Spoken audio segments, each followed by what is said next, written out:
as far as pairing the wines with the food, like what's your favorite wine pairing when it comes to food? I love eating fish, and I recently uh I recently made some perch fish, and I cooked that with a Pinot Grigio. It was I forget what it was. I just went to the store and picked it up. It wasn't even that expensive. It was like maybe like a $30 bottle, but it had white grapes in it, and it was aged for about 6 months. But when I made that with that perch fish, it was a great meal. Mm. Came out. It was I pan seared it. Then I baked it for a little bit. I threw some basil and some grapefruit tomatoes on there.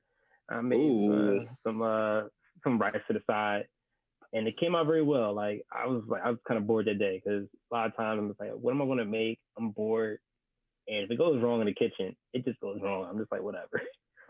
I know. Because once you commit to messing up, you're like this. Man, this is probably gonna be bad as hell. I'm done with this, but whatever. I'm gonna stay committed. Just see if it looks come out looking right. If it looks right, then you're happy. But if it looks bad and tastes bad, you're like, yeah, this is a horrible meal altogether. This was not my night. Yeah, I ain't even gonna flex. There's been a couple of posts I didn't put on IG. That food was nasty as hell. But it looked good. I was like, damn, this shit look good as hell. I'm gonna still post it. You posted, and then you like, know what? It's going right in the trash and order some. Yeah. Ain't no one's gonna know that food. They be like, what's the recipe? I'd be like, you don't want to know. Family secret. Family secret, right? I call it trash. Yeah. But yeah, like my favorite pairing is I love doing white wines with fish and pasta. That's my go-to just because I feel the most comfortable doing that.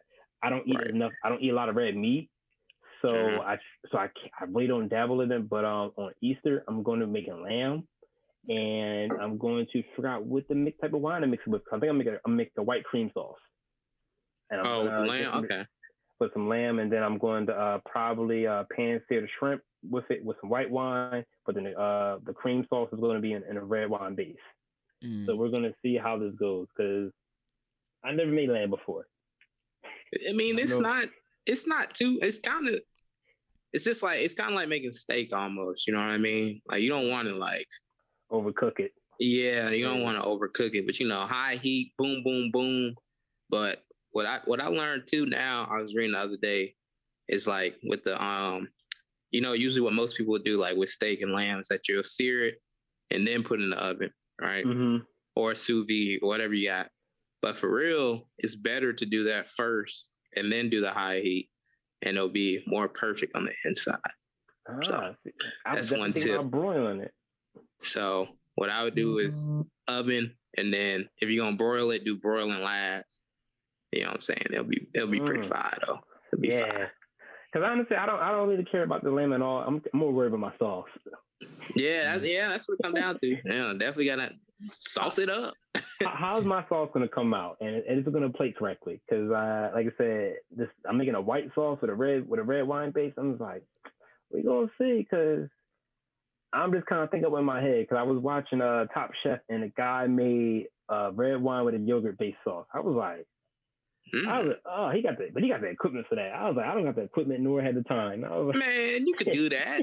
I'd have made because it's crazy because it's like all the cuisines are like connected. So like think about like Indian food. Like I had that butter chicken before, and that uses like a yogurt based sauce. All you need to do is put in the skillet, just stir it up. Like you ain't got to be all fancy with it. Just get you a little cast iron skillet. You got one cast iron skillet? All right, just you gotta check. Some folks don't got one. I remember I threw my mom's cast iron skillet out. I got yelled at because I thought it was rusted. I was like, it was rusted, and I remember she came in the room yelling at me. She was like, "Why am I skillet?" I was like, "Because it's rusted and dirty." She said, "Boy, that's the flavor." You're right. Yep. I've seen it before. That skillet was more important than my life that day. It was old too. So my life was in danger that day, but she was like, "Don't throw my skillet out," and she still has it too.